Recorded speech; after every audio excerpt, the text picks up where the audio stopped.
में तेजी से इजाफा हो रहा है। देश के कई राज्यों में कोविड के केस तेजी से बढ़ रहे हैं और इसकी वजह से लोगों में खौफ भी बढ़ता जा रहा है। महाराष्ट्र में कोरोना के केस में इजाफा लगातार जारी है, जिसकी वजह से लोग खौफजदा दिख रहे हैं।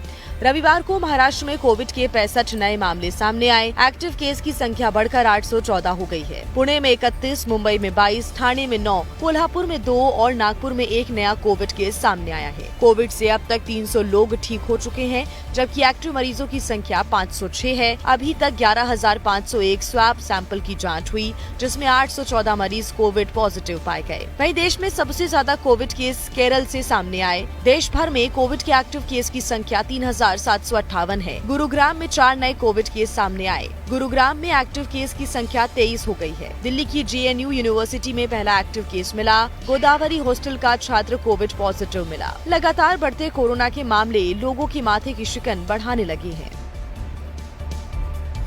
कौशाम्बी में बीएड की परीक्षा में छात्र आराम से नकल कर रहे थे और इस बात से बेखबर कि झांसी में बने परीक्षा कंट्रोल रूम की तीसरी आंख से उन पर पैनी नजर रखी जा रही है।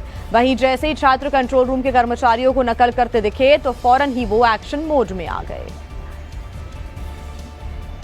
यूपी के कौशाम्बी में बुंदेलखंड यूनिवर्सिटी की बीएड की परीक्षा चल रही थी। कौशाम्बी कॉलेज में एग्जाम देने वाले छात्र बेखौफ होकर नकल करते दिख रहे थे। तस्वीरों में आप भी साफ देख सकते हैं कि कैसे ये छात्र एक दूसरे की कॉपी से नकल कर रहे हैं। परीक्षा के दौरान छात्र एक दूसरे से सवाल भी पूछ रहे हैं और आराम से अपना पेपर भी निपटा रहे हैं। एग्जाम रूम में इन्विजिलेटर भी मौजूद हैं, लेकिन उन्हें भी छात्रों की नकल से कोई फर्क नहीं पड़ रहा। लेकिन ये छात्र इस बात से अनजान थे कि उनकी इस करतूत पर निगरानी रखी जा रही है। दरअसल नकल फ्री परीक्षा कराने के लिए बुंदेलखंड यूनिवर्सिटी में कमांड कंट्रोल रूम बनाया गया है, जहां से CCTV के जरिए